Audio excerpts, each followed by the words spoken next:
Some of you may remember 2 weeks ago, I mentioned that my oldest child will be graduating from college this month. And I said that, when kids graduate from college, besides the obvious question, do you have a job? The next kind of subtler question, but deeper question is, now what? You don't go, you go from 7th to 8th, sophomore to junior year, but when you graduate, there's no next obvious step. And I mentioned that there are other experiences in life besides graduation that raise that question of, now what?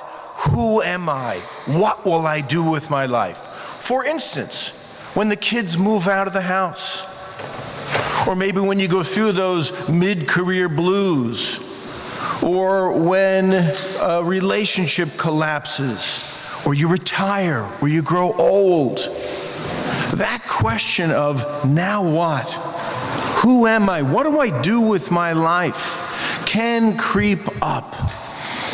And the good news that our faith offers is that we have an answer to that question at every stage in your life, whether you're in 5th grade or whether you're 99.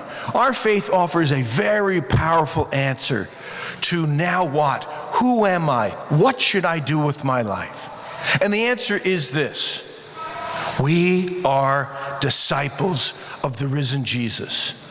We are those who worship him and serve him no matter where you are in your life, no matter what's going on in your life. Now, every homilist should realize that the minute the homily begins, an invisible sheet falls down and the whole congregation can read it. And on that sheet are the following words: so what? So you see this every time. And then underneath that is, what does this have to do with my life? And that's a really tough question to answer. And our secular age tells us, following Jesus, that's boring and it's constricting and confining. It really doesn't lead to a meaningful life.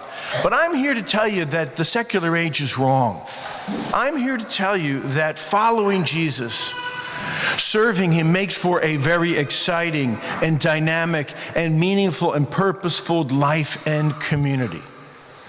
So this morning, I want you to join me in reflecting on what we've heard from the gospel during the Easter season about discipleship and why following Jesus is so vital and so meaningful. So first, you remember last week when Jesus said this? He said to us, you are no longer servants. I no longer think of you as servants. I think of you as friends. Friends. Following Jesus, being a disciple of Jesus, means that we are in a friendship with the risen Lord. And that means he's not this distant divinity, but he walks with us. He is not indifferent, but cares for us like a shepherd cares for sheep.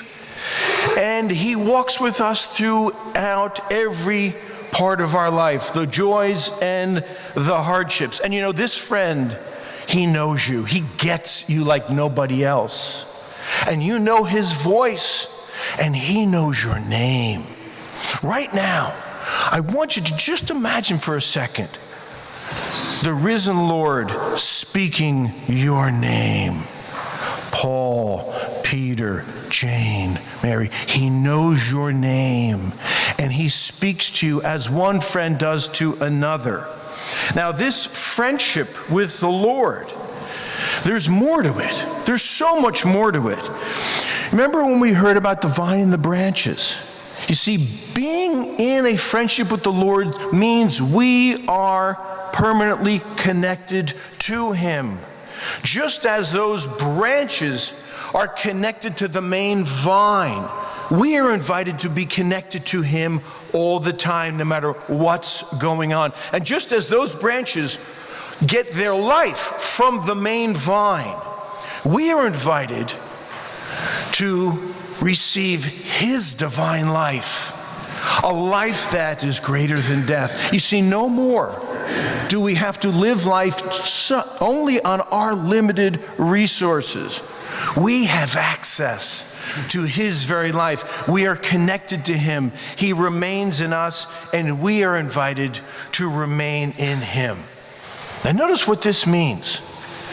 The Lord's desire to share his divine life with us is the way he demonstrates his love for us.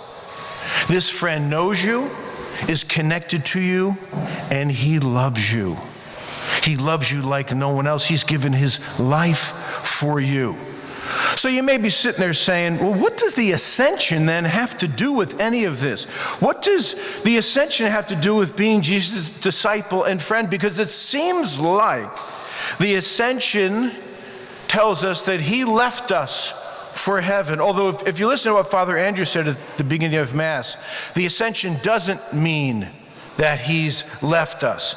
But it does raise this question: how can we follow him and be connected to him and be friends with him if he's beamed out? Seems to be a contradiction. So my friends, I want you to think about and reimagine the ascension in a new way today with me. You see, the New Testament doesn't think that Jesus ascending into heaven means he's disappeared.